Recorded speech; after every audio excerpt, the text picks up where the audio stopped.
This is the story behind the face of my channel, Eldritch. What's up, creatures of the internet? I'm Manic Monster, and welcome back to another Speedpaint. The lore here is in the same universe as my other Speedpaint videos, so I highly recommend you check those out after this one. In the beginning of the universe, when gods were just discovering their potential and who was a god, civilizations across multiple planets were forming. With the formation of new civilization comes new fears to ensure the survival of their species. That's when Dreamland took form, the first truly infinite dimension. Most infinite dimensions have a sort of coordinate system.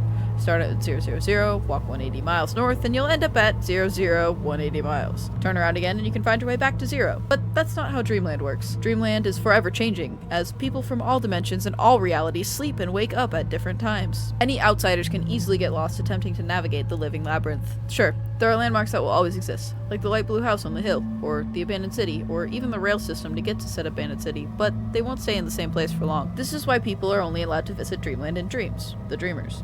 But, of course, a dimension that connects all universes and alternate realities needs its staff members. This is where the phobias and philias come in. The philias are responsible for Topside, the part of Dreamland everyone loves to visit. It's always the right weather and temperature for you. You see things that give you hope. It gives you, well, everything you can dream of. The philias are responsible for making sure the living dimension doesn't swallow dreamers whole, while also giving people a reason to live. And then there's the underground. A dark, cavernous purgatory that lies below Topside. This is, of course, where the phobias live. Most people who enter the underground do not make it back out, as this is the place where only the most mentally tortured have ever gone. It's dark, with walls made of flesh, blood-stained floors, and horrors untold. This is why phobias have a passage to Topside, to spare dreamers of the horrors of the underground. As much as the philias try to be nice to phobias, they can't help but not understand their purpose. Of course, we all know by now what their purpose is. If we didn't fear falling, we'd die jumping. If we didn't fear fire, we'd die burning. If we didn't fear the dark, we'd die to what hides in it. Phobias are there to keep people remembering what happens if they forget to live. But in being a monstrous horror that no one seems to care for, it gets lonely. Even the other phobias steer clear from each other, having their own complex and twisted fears. So, respectfully, their leader is the loneliest of them all. Ataxophobia, the fear of chaos. Ataxophobia has always been lonely, even after becoming close friends, even lovers with oneophilia, the affinity for dreams. The loneliness only grew when they lost their first life, then a second, then a third, and technically a fourth.